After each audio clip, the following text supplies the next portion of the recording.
เปิดมาหน้าประตูขึ้นเอาจังหวะนี้เข้าแล้วท่านผู้ชม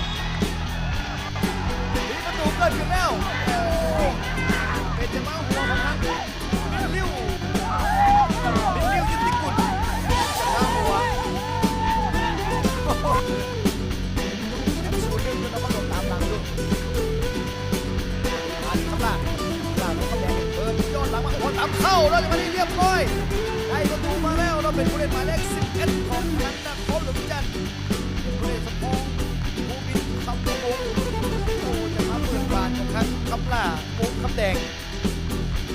โดมดีสุดท้ายเป็นคนนะผู้เล่นหมายเลข12คือสวนวิไล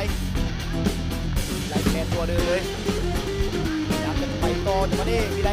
หลังสีส่งมาเข้ารถจังหวะนี้ได้ประตูน้ำเฉยเลยที่2ประตูโอ้นครหลวงมาแห้งบ้านให้จากผู้เล่นหมายเลข11อีกแล้วโอ้เล่นกัน1-2 นาทีแซงเลยตอนนี้นครหลวง